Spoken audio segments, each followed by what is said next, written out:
कुंभ 2025 में जो भगदड़ हुई थी और जिस दूसरी भगदड़ की बात की जा रही है कि एक और स्टैम्पेड हुआ था, एक और भगदड़ मची थी जिसके बारे में मीडिया ने नहीं बताया है। क्या है इसकी सच्चाई? ये कुंभ की मेले को बदनाम करने की साजिश है, योगी सरकार को बदनाम करने की साजिश है, या सच में ऐसा कुछ हुआ था? इसी को लेके आज का यह हमारा विशेष कार्यक्रम है जिसमें आप देखेंगे कि किस प्रकार से घटना घटित हुई, उसके बारे में जो चश्मदीद हैं उस रात के वो क्या कहते हैं। इसमें हम उन सभी चश्मदीदों की बात करेंगे, उनकी बातें आपको सुनवाएंगे कि उन्होंने आंखों से क्या देखा। जो दूसरी तथाकथित घटना है, मैं इसको तथाकथित इसलिए कह रहा हूं क्योंकि इसके बारे में अभी तक सरकार की तरफ से कुछ नहीं कहा गया है, प्रशासन की तरफ से आज तक कुछ नहीं कहा गया है, जबकि ये घटना 28 तारीख की रात्रि की बताई जा रही है। परंतु 28 तारीख रात्रि से और 29 की सुबह तक की ये घटना थी। आज 2 तारीख हो गई है, इस पर किसी प्रकार की कोई प्रतिक्रिया सरकार की तरफ से इस प्रकार नहीं आई है कि ऐसी कोई घटना घटी थी या नहीं। वहीं एक दबी आवाज में ये भी बातें की जा रही हैं कि ये केवल कुंभ को बदनाम करने की एक साजिश है, ये योगी जी की प्रबंधन को बदनाम करने की एक साजिश है। कभी इसको विपक्ष का नाम दे दिया जाता है, कभी कुछ ऐसी ताकतों का नाम दे दिया जाता है जो सनातन को बदनाम करना चाहते हैं, या ये भी कहा जा रहा है कि पूरी दुनिया में कुंभ को बदनाम करने के लिए या पूरी दुनिया में हमारी बदनामी के लिए ये प्रयास किया जा रहा था, या कुछ ऐसे लोग हैं जो जानबूझ के ऐसी खबरों को हवा दे रहे हैं। उसमें एक सोशल मीडिया इन्फ्लुएंसर हैं जिन्होंने अपने अकाउंट पर इतनी सारी वीडियोस डाल दिए और वो भी बड़ी अजीब सी बातें कर रही हैं। उसमें कुछ बातें ऐसी भी हैं जिन पे यकीन किया जा सकता है, तो कुछ ऐसी भी हैं जिनसे ये लगता है कि वो केवल अपनी फैन फॉलोइंग बढ़ाने के लिए या एक सिचुएशन अपने फेवर में क्रिएट करने के लिए शायद इस प्रकार के वीडियोस बना रहे हैं। देखिए, सच्चाई क्या है या तो वो जानते हैं या आप उन वीडियोस को देख के स्वयं निर्णय कर सकते हैं। हम यहाँ पर आपको कुछ ऐसे लोगों के बयान सुनवाएंगे जिनका कहना है कि उनके सामने ये घटना घटित हुई थी। उन बयानों के आधार पर आप निर्णय निकाल पाएंगे कि वो घटना कितनी दुखद थी, क्या कारण रहा होगा उसका। तो आइए आरंभ करते हैं आज का ये विशेष कार्यक्रम। आप देख रहे हैं देवभूमि ज्योति संस्थान का प्रतिष्ठित यूट्यूब चैनल देवभूमि। तो ये एक आउटलेट है हल्दीराम का और इसको नेहा ओझा जो हेड करती हैं ये चला रही हैं यहाँ कुंभ में। और उस दिन उस रात को जो भयंकर हालात थे यहाँ पे, जैसा ये भी बता रही हैं कि करीब 15 लाख लोगों के आसपास की भीड़ यहाँ पर इकट्ठी हो गई थी। और भीड़ का इतना दबाव बढ़ गया था कि ये देखिए इनका जो काउंटर है ना, अब क्योंकि मेरे पास कैमरा नहीं है तो मैं आपको दिखा नहीं पा रहा हूँ, इनका काउंटर है ये आगे से बहुत टूट गया है। और उसमें हमने जो वीडियो में देखा था, अगर एक वायरल वीडियो जो हुआ था आप सभी ने देखा होगा, जिसमें एक पुलिस कांस्टेबल हैं जो बोल रही हैं कि और फोर्स भेजिए, यहाँ पर बहुत ज़रूरत है, आवश्यकता है, वो इन्हीं की दुकान के यहाँ का वीडियो है, जहाँ हमारा उद्देश्य केवल ये है कि यहाँ की सच्चाई जानना। सच्चाई क्या कि देखिए, एक होती है भगदड़ और एक होती है कि भीड़ का दबाव बढ़ गया था, क्योंकि मृत्यु कई कारणों से होती है। एक तो भगदड़ होती है जिसको हम स्टैम्पेड कहते हैं कि आदमी डर के किसी भी सिचुएशन से भागते हैं और बहुत सारे लोग उनके पैरों तले गिर के कुचले जाते हैं, मर जाते हैं। एक होता है कि भीड़ इतनी बढ़ गई जिसकी वजह से लोगों में अपने आप घबराहट पैदा होने लगी, सांस लेने की दिक्कत होने लगी। क्योंकि जब भीड़ का अधिक दबाव बढ़ता है ना, तो जो मनुष्य है या जो छोटे बच्चे हैं या जिनकी हाइट कम है, उनको आसपास कुछ दिखाई ही नहीं देता है, वो घिरे रहते हैं, उनका दम घुटने लगता है, वो घबराने लगते हैं। वो जो हालात होते हैं, दोनों में अंतर है। तो एक चीज़ ये हमें समझनी होगी, और जो लोग यहाँ भगदड़ कर रहे हैं उसे भी समझना होगा कि हुआ क्या था। भगदड़ या भीड़ का दबाव बढ़ने के कारण लोग घबरा के और उनको सांस लेने में दिक्कत हुई और अफरा तफरी का माहौल पैदा हो गया। ये हमें यहाँ जांच करनी है। इसी के उद्देश्य से हम नेहा ओझा को आज यहाँ सुन रहे हैं और आपको भी सुना रहे हैं कि उनका क्या कहना है, क्या हुआ। क्योंकि ये जस्मदीद हैं, ये उस रात्रि को यहीं पे थी, इनकी दुकान के आगे ही सारी घटना घटी है। ये उसी क्षेत्र में है जहां पर कि उस दिन दूसरी भगदड़ की बात करी जा रही है, दूसरे स्टैम्पेड की बात करी जा रही है। आप देखिए साहब, कुछ लोगों ने, कुछ चैनल्स ने तो इस प्रकार से इसको बना दिया है कि जैसे पता नहीं कितनी बड़ी भगदड़ हो गई थी और प्रशासन को इसकी जानकारी नहीं थी। तो हमारा उद्देश्य ये नहीं है कि हम किसी सरकार का बचाव करें, ना हमारा उद्देश्य ये है कि हम किसी अन्य का विरोध करें। हमारा उद्देश्य केवल ये है कि हमें सच्चाई को जानना चाहिए, समझना चाहिए केवल कुछ व्यूज़ के लिए, केवल अपना जर्नलिज्म प्रमोट करने के लिए कि हाँ जी देखिए हम एक खबर ढूंढ के लाए हैं, दूसरी भगदड़ भी मची थी जिसको किसी ने कवर नहीं किया। तो हम ये जानना चाहते हैं कि उसकी सच्चाई है क्या? क्या वाकई दूसरी भगदड़ हुई थी या वो केवल नाम दिया जा रहा है? अधिक भीड़ के दबाव के कारण लोगों में अफरा तफरी का माहौल हुआ और उसके कारण वो लोगों की वहां पर मृत्यु हुई। लोग क्या इसमें कूदने लग गए थे, आपके दुकान के अंदर आने लग गए थे? तो आप आगे सुने कि नेहा आगे क्या कह रही हैं, क्या बता रही हैं। वो रहते धक्का मार रहे थे, वो इतने ज्यादा सफोकेट हो चुके थे, वो उनको इतनी ज्यादा उलझन हो रही थी कि उनको लग रहा था कि उस क्राउड से अगर बाहर आ जाएंगे तो वो जिंदा रह जाएंगे, और उनको और कुछ नहीं दिख रहा था हमारे दुकान के सिवाय। हमारी दुकान का गेट तोड़ दिया गया है, हमारा काउंटर तोड़ दिया गया है, हमारे पैसे लूट लिए गए हैं जो कि 1,80,000 थे। एक दिन का हमारा पूरा सेल था, वो पूरा ले लिया गया है, हमारी सामान भी गिरा दी गई है और उसका कोई आंसरेबल नहीं। यहाँ पे बस लाशें गिनी जा रही हैं। बहुत सारे ऑफिसर्स आए सुबह से, बस वो काउंट कर रहे हैं, अच्छा कितने लोग मरे, ओ अच्छा उन लोग हमारा सिचुएशन देख रहे हैं बट कुछ नहीं सुन रहे, उनको कोई मतलब नहीं है। जो लोग मेले में आए हैं वो भी आपकी रिस्पॉन्सिबिलिटी है, तो हम भी है ना। हमारी रिस्पॉन्सिबिलिटी नहीं थी आपके लोगों को देखना, 15 लाख लोगों को हैंडल करना हमारी रिस्पॉन्सिबिलिटी नहीं थी सर। हम लोग यहाँ पे दुकान चलाने आए थे, हमारा दुकान तोड़ दिया गया, उसका रिस्पॉन्सिबल कौन बनेगा? हम तो नहीं है ना उसकी रिस्पॉन्सिबल। और वो क्राउड भी नहीं है, वो क्राउड की भी गलती नहीं है। आप लोगों का सिस्टम खराब है, आप लोग का मैनेजमेंट खराब है। आपको पता था कि 15 लाख लोग आने वाले हैं, तो बैरिकेडिंग क्यों नहीं था? चारों ओर से गेट क्यों खोल दिया गया था? और उसके बाद क्या कह रहे हैं लोग, इतने अनजान हैं कि दूसरे दिन सुबह 9 बजे आके बोल रहे हैं यहाँ पे लाशें बिछी है, चिप्स दे दीजिए, कुरकुरे दे दीजिए, रसगुल्ला है क्या? यहाँ पर ये लाश थी और एकदम से उनके ऊपर से धक्का, छाती पे लात धर धर के व्यक्ति जा रहा था। और यहाँ से ना कुछ जो दास जी महाराज जी, मैं भी था गेट पे, मेरे को भी धक्का दे रहे थे। हम लोग ने, महाराज जी ने कुछ लेडीजों को जिनके ऊपर लात धर धर के जा रहे थे ना, महाराज जी ने यहाँ पर अंदर करा पूरे लोगों को, कम से कम है ना 5 से 10 हजार पब्लिक को अंदर करा यहाँ पर पंडाल में। और एक लात के ऊपर लात धर धर के पूरे जेंट्स के ऊपर एकदम से ऐसा धक्का आया कि हम लोगों तक, कि हमको ऐसा लगा कि हमारी जान चली जाएगी। यहाँ ये सनी हैं जो उस दिन के जस्मदीद हैं, इन्होंने भी इस घटना को उस दिन देखा है और जैसा कि आप आगे भी सुन पाएंगे ये क्या कहते हैं। इनका कहना है कि यहाँ पे लाशें बिछी हुई थी, लोग जो हैं वो इतने बुजदिल हो गए थे कि उन लाशों के ऊपर उनकी छाती पर पैर रख रख के निकल रहे थे। किसी को पड़ी ही नहीं थी कि उन लाशों को उठाएं। यहाँ पे सामने कहा जा रहा है कि दास जी महाराज का उस दिन टेंट भी था, उन्होंने भी बड़ी सहायता करी इनकी। ये इनसे जानते हैं कि ये कितने बजे हुआ था, कब की घटना है और क्या इनका कहना है, आगे इनको सुनते हैं एक बार। सुबेरे ना करीब में त्रिवेणी घाट पे नहाने गया था, तो मैं रात को 2 बजे निकला था, तो मेरे को यहाँ पर पहुंचने में कम से कम सुबह 6 बज गई। और यहाँ से लेके मैं अपने गेट तक के लिए कम से कम 1 घंटा तक मैं लगा। प्रशासन आया, दो पुलिस वाले आए हुए थे, जो मैं कम से कम यहाँ से गेट तक के लिए 1 घंटे में अंदर पहुंचा। और जैसे ही एकदम से पब्लिक आई ना, पूरी धक्का देने लगी, बोलती तोड़ो तोड़ो, अंदर जान दो, तोड़ो।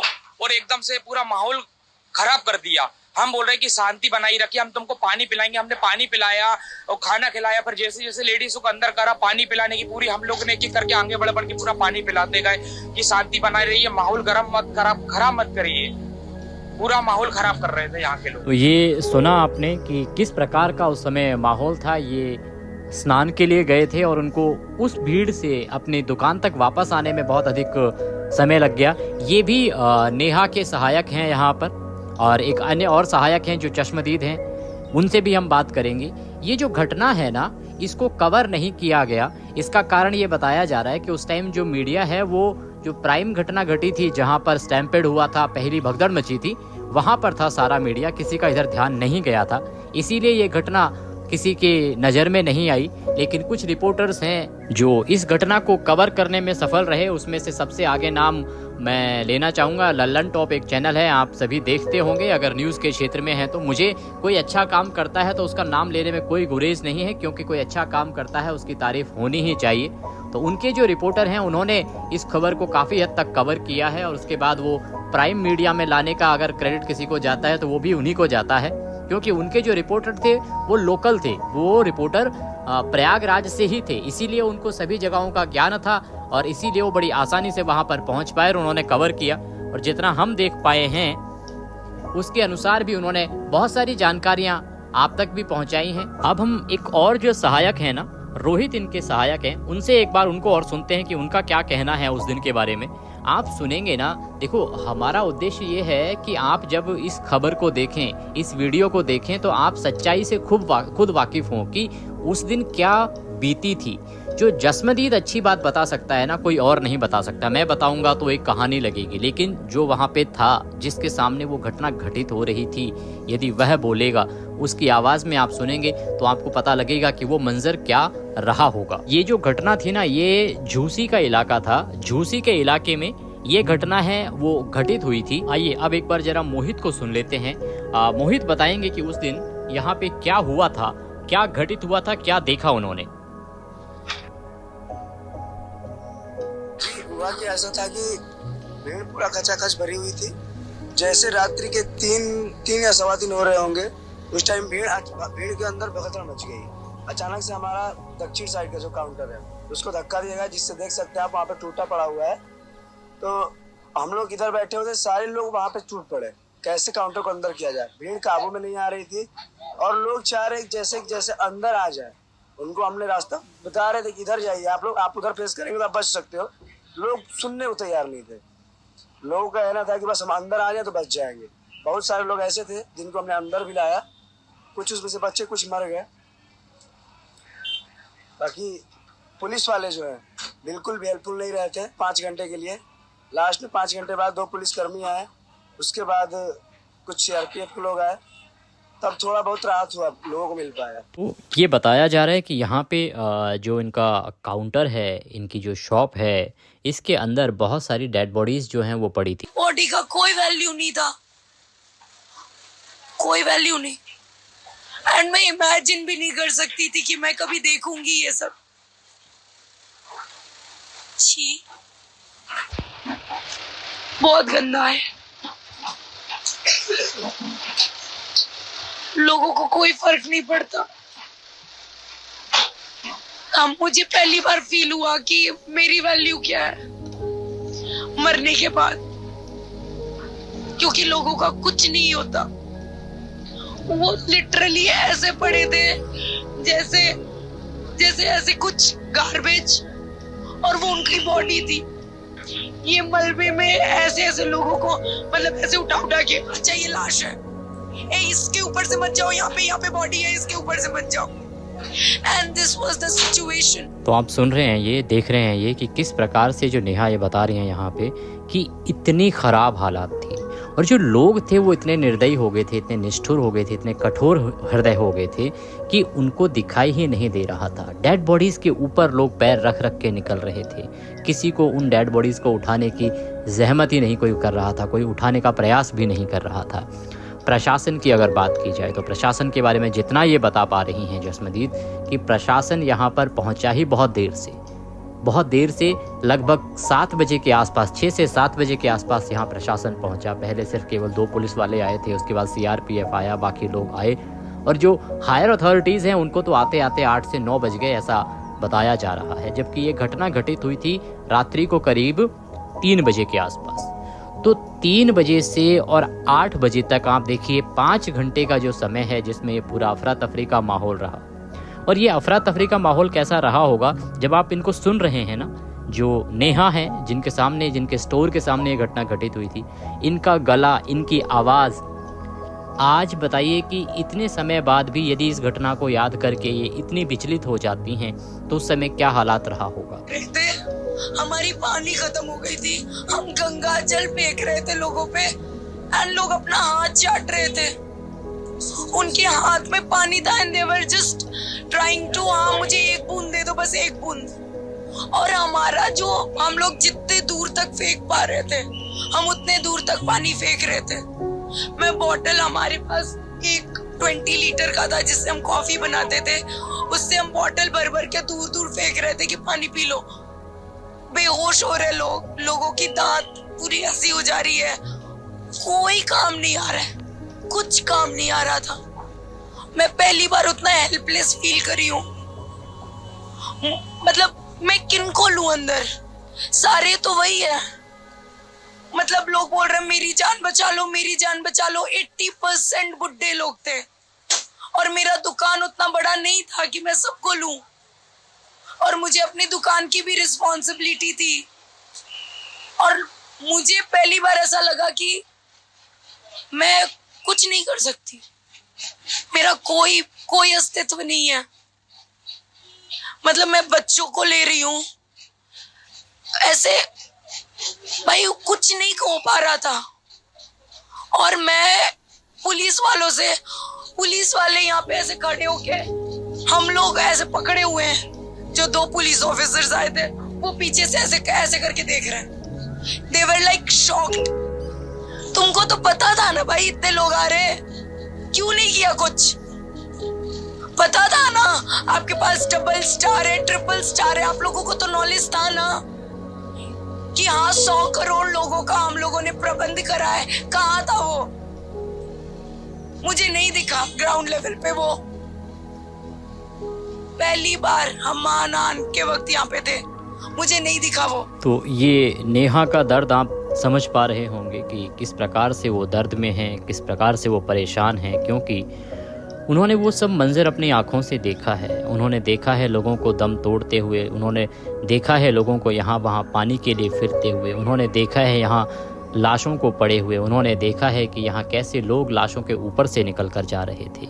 इसी प्रकार के कुछ और भी जस्मदीद हैं जो इस दूसरी घटना के बारे में बता रहे हैं। पर इसमें एक बात यह है कि ये जो घटना घटित हुई ना, इसका कारण ये नहीं था कि कोई धक्का मुक्की हो रही थी, इसका कारण ये नहीं था कि कोई बैरिकेड टूटा था, इसका कारण ये नहीं था कि किसी को कहीं से अचानक से कुछ घटना घटी और भगदड़ मच गई।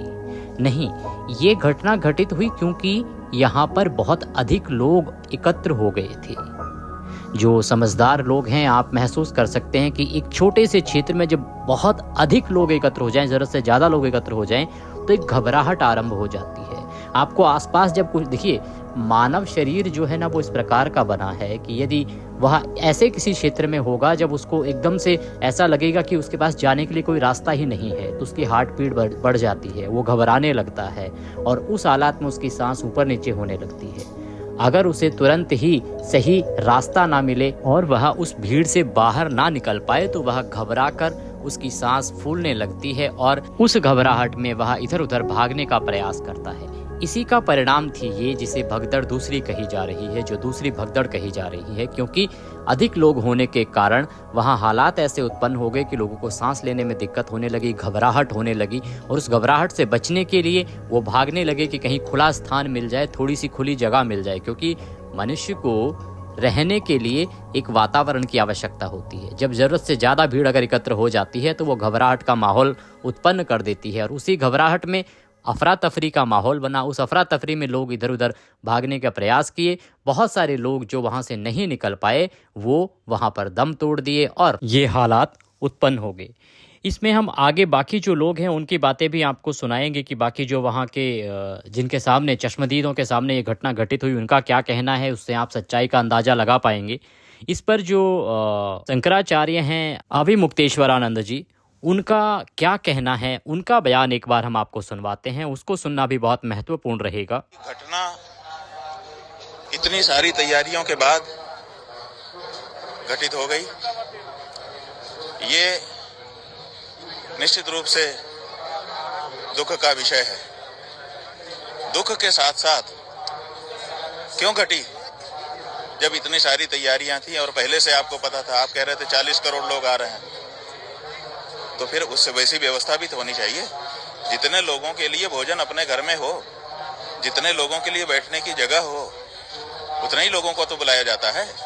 आप 40 करोड़ की व्यवस्था किए हो तो फिर ये घटना, ये विचार का विषय है। सबसे बड़ी समस्या क्या है, जिस बारे में हम लोग बहुत मर्माहत हैं, वो ये है कि जब कल सवेरे सो करके हम लोग उठे तो हम लोगों ने समाचार देखा, शायद दैनिक जागरण का समाचार था, उसमें बताया गया था कि रात को भगदड़ मच गई है और 17 श्रद्धालुओं की मौत हो गई है।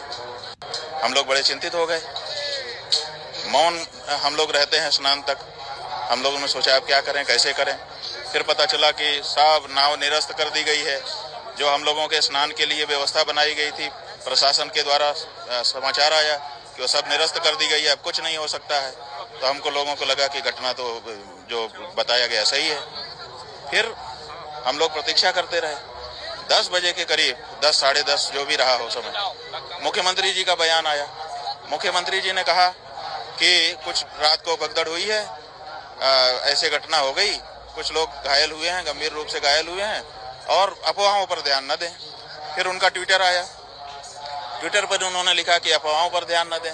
पहले भी उनका एक ट्विटर आया था, उस पर भी सवेरे लिखा था कि अफवाहों पर ध्यान न दें। उससे पहले उनका एक ट्विटर आया था जिस पे उन्होंने मौनी अमावस्या की सबको बधाई दी थी। तो जब हम लोग सवेरे उठे तो अखबार कह रहा था कि रात को भगदड़ हुई है, कुछ लोगों की मृत्यु हो गई है। मुख्यमंत्री जी का जो ट्विटर है वो कह रहा था मौनी अमावस्या की बधाई। उसके बाद फिर थोड़ी देर बाद उनका आता है कि अफवाहों पर ध्यान न दें, और उनका नाम लेकर के सभी चैनल दिखा रहे थे, जिसपे जाओ समाचार जानने की कोशिश करने पर कि अफवाहों पर ध्यान न दें। अफवाहों तो हम लोगों को लगा कि अफवाह रही होगी, वही आजकल तो बना लेते हैं दूसरे अखबार का। फिर हम लोग जो है सोच रहे थे क्या करें। फिर उनका जब वक्तव्य ही आ गया और उन्होंने किसी भी मृत्यु का उल्लेख नहीं किया तो हम लोगों को लगा कि ये अफवाह थी, गलत बात है, मुख्यमंत्री जी को बदनाम करने के लिए किया जा रहा है। जब वो स्वयं बोल रहे हैं कि कुछ लोग घायल हैं, गंभीर रूप से घायल हैं, उनका इलाज हो रहा है, किसी मृत्यु की चर्चा उन्होंने अपने वक्तव्य में नहीं की। तो हम लोग फिर निकल पड़े कि भाई जब कोई मृत्यु नहीं हुई है, घटना हो गई है, सब संभाले हुए हैं, तो चलो स्नान करते हैं। हम स्वयं पुरी के द्वारका के शंकराचार्य जी महाराज, श्रृंगेरी पीठ के शंकराचार्य जी महाराज से अनुरोध हमने किया कि अब चला जाए, स्नान करें। हम लोग जाकर के स्नान किए। अब आप बताइए कि मुख्यमंत्री ने धोखा किया कि नहीं हमारे साथ। फिर उन्होंने अखाड़े कुल वालों से बात किया कि सब ठीक है। उन्हीं के वक्तव्य का प्रभाव रहा कि उस पहले अखाड़ों ने रद्द कर दिया था कि हम स्नान नहीं करेंगे, बाद में अखाड़े सारे संत महंत सब स्नान किए। आपने हमको धोखा में रखा कि कोई मृत्यु नहीं हुई है। हिंदू धर्म में ये नियम है कि जब परिवार में कोई मर जाता है, विशेष करके ऐसी घटनाओं में भोजन नहीं करता है कोई। हम कल एक दिन उपवास नहीं रख सकते थे उनके लिए जो चले गए, आपने उससे हमको वंचित कर दिया। हमको आपने ऐसा आभास करा दिया कि अफवाह चल रही है, कोई कैजुअलिटी नहीं हुई है, कोई मृत नहीं हुआ है। तो इतना बड़ा धोखा संत समाज के साथ, इतना बड़ा धोखा संत सनातनियों के साथ, इतना बड़ा धोखा हम लोगों के साथ कैसे इन्होंने कर दिया, क्यों कर दिया? तो ये बयान था अभी मुक्तेश्वरानंद जी जो शंकराचार्य हैं अभी, उनका कहना था। वो सीधा सीधा आरोप लगा रहे थे योगी जी के ऊपर कि योगी सरकार ने कहें या फिर योगी जी ने कहें उन्हें सच से दूर रखा, सच नहीं बताया, और इस कारण जो है वो स्वयं अपने आप को आहत महसूस कर रहे हैं। कि ये बात सही है कि योगी जी के और अभी मुक्तेश्वरानंद जी के जो रिश्ते हैं वो हमेशा अच्छे ही रहे हैं, परंतु आज उनका भी दर्द झलका कि सरकार ने इतना छुपाया क्यों। उसे छुपाना नहीं चाहिए था। अगर कोई घटना घटित हुई थी तो संत समाज को उसके बारे में बताना चाहिए था, जिससे कि संत समाज भी उसमें आपकी सहायता कर पाता। पर खबरें तो ये भी हैं कि योगी जी ने स्वयं, जो सरकार है, सरकार के अधिकारियों के द्वारा सभी अखाड़ों से वार्तालाप की, सभी से वार्तालाप की और दोबारा यह प्रयास किया कि किसी भी प्रकार से जो स्नान है वो शीघ्र अतिशीघ्र आरंभ हो सके। और क्योंकि मौनी अमावस्या का दिन था, जो सभी साधु संत हैं उस दिन मौन व्रत धारण करते हैं। जब तक वो स्नान नहीं करते मौन रहते हैं। हमने अपने चैनल पर भी आपको बताया था कि आप अधिक कुछ ना कर पाएं तो जब तक स्नान ना करें तब तक मौन रहने का नियम अवश्य करें। तो जो मौन रहने का नियम था उसके बाद साधु संतों को बड़ी दिक्कत रही, क्योंकि जब तक वो स्नान नहीं करेंगे उनको मौन रहना होगा। इसीलिए योगी जी ने सबसे बात करके और उसके बाद दोबारा से इस यात्रा को आरंभ करवाया। और आपने देखा कि किस तरह से जो संत समाज है, जो अखाड़ा हैं, उन्होंने सभी ने 1 से 2 बजे के बीच में पुनः शाही स्नान किया दोपहर को, जो ब्रह्म मुहूर्त में होता है। मौनी अमावस्या पर उन्होंने दोपहर को किया। तो इस प्रकार से एक घटना तो घटित हुई, लेकिन जो दूसरी भगदड़ है उसके बारे में आप जितनी भी जानकारी जुटाने का प्रयास करेंगे उससे यही ज्ञात होगा कि उसमें केवल एक ही कारण रहा, अधिक भीड़ का एकत्र हो जाना। अधिक भीड़ का एकत्र हो जाना, अधिक भीड़ एकत्र होने से लोगों में घबराहट की स्थिति पैदा हुई और उस घबराहट में भगदड़ के हालात उत्पन्न हुए। उसमें सरकार को कितना दोष दिया जाए, कितना नहीं, यह निर्णय आप स्वयं ले सकते हैं। हाँ, ये सही है कि व्यवस्था करना सरकार का काम है, ये सही है कि लोगों के जीवन की रक्षा करना सरकार का काम है, लेकिन ये भी देखना आवश्यक है कि किन हालात में घटना घटित हुई। आप ये देखिए, अगर आप में से जो भी श्रद्धालुगण होके आए होंगे, अभी स्नान करके आए होंगे कुंभ में, तो आप देखिए कितना बड़ा क्षेत्रफल है। क्या उस पूरे क्षेत्रफल को पुलिस के साथ मापा जा सकता है? क्या इतनी पुलिस फोर्स हो सकती है कि उस पूरे क्षेत्र में पुलिस ही पुलिस हो जाए?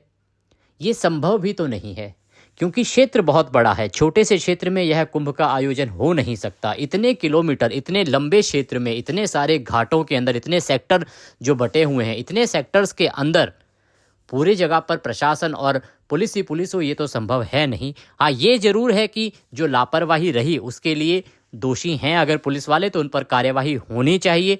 जिन्होंने इसको छुपाने का प्रयास किया उन पर भी कार्यवाही होनी चाहिए।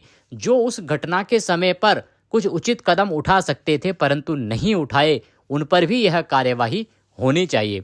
परंतु सीधे सीधे आप सरकार पर किसी प्रकार का दोषारोपण करें, यह भी उचित जान नहीं पड़ता है, क्योंकि इस महान कुंभ आयोजन को करने वाला कोई और नहीं, उत्तर प्रदेश सरकार और योगी जी की सरकार ही है। उन्होंने बहुत लंबे प्रयास के बाद इतना बड़ा आयोजन किया है। आप देखिए, जो अनुमान है कि करीब 40 से 50 करोड़ लोग स्नान करेंगे। हमारी आबादी कितनी है? हिंदुओं की आबादी, सनातनियों की आबादी 1 करोड़ के आसपास आबादी है। 1 करोड़ 10 लाख के आसपास आबादी है। आप सोचिए, आधा देश वहां पर स्नान के लिए पहुंच रहा है। आधा देश केवल एक ही स्थान पर। कितना सा स्थान है वो?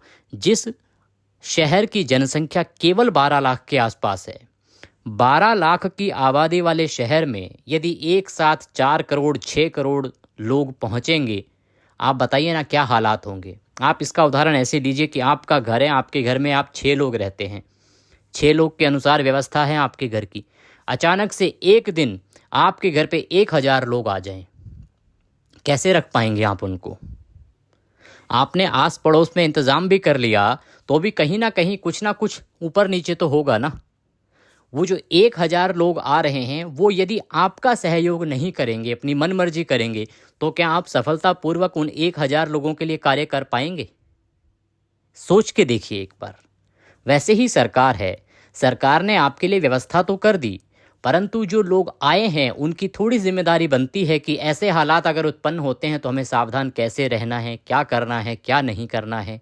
आप देखिए, जो लोग रात को पहले पहुंच गए थे वो लोग घाट पर सोए हुए हैं। उन्होंने ये नहीं सोचा पीछे से जो भीड़ आ रही है वो दर्शन कब करेगी, वो स्नान कब करेगी। और जब एक साथ अगर भीड़ एकत्र हो जाएगी तो उस अवस्था में भगदड़ ही तो मचेगी, और क्या होगा। हाँ, प्रशासन भी कर सकता था, जो सो रहे थे उनको समय से उठा के और वहाँ से हटा सकता था। ये प्रशासन की गलती है। प्रशासन यदि उन सोते हुए लोगों को पहले ही उठाकर वहाँ से भगा देता या बोलता कि स्नान करिए, घाट से जाइए, ताकि बाकी जो भीड़ पे लोग आ रहे हैं वो आते रहें जाते रहें, तो शायद ये घटना नहीं घटित होती। क्योंकि प्रशासन ने पहले उनको सोने दिया, सोने देने के कारण बाद में भीड़ बहुत अधिक बढ़ गई और यह भगदड़ मच गई। यदि पहले ही लोग नहीं सोए होते, उनको पहले ही स्नान करा के प्रशासन भेजता रहता, सोने नहीं देता घाट पे, तो शायद ये घटना घटित नहीं होती। परंतु उस अवस्था में ये होता कि देखिए यहाँ तो प्रशासन सोने भी नहीं दे रहा है। तो हमें सोचना चाहिए कि हमारा सामाजिक दायित्व भी तो कुछ होता है। सरकार के दायित्व हैं, लेकिन हमारा सामाजिक दायित्व क्या है उसकी ओर भी हमें ध्यान देना चाहिए। अगर आप हमारी इस राय से सहमत हैं तो कृपया कमेंट बॉक्स में लिख के अवश्य बताइएगा। जानकारी थोड़ी सी भी अच्छी लगी हो तो एक बार लाइक अवश्य कर दीजिएगा। चैनल पर नए हैं तो चैनल को सब्सक्राइब कर लीजिएगा। चैनल हमारा धार्मिक है, जानकारी केवल ज्योतिष शास्त्र, धर्म शास्त्र और पुराणों की ही मिलती है, परंतु क्योंकि ये घटना हमारे सनातन धर्म से संबंधित है, इतने बड़े आयोजन से संबंधित है, और इतना बड़ा आयोजन जिसमें अगर इस प्रकार की घटना घटित होती है तो हमारा भी दिल दुखता है और हमारा भी दर्द छलकता है। तो हम भी प्रयास करते हैं कि जो हमारे सब्सक्राइबर हैं, हमारे जो दर्शक हैं, उन तक सही जानकारियाँ पहुँच सके, ताकि वो भी इधर उधर की अफवाहों से बच सकें और सही जानकारियाँ प्राप्त कर सकें।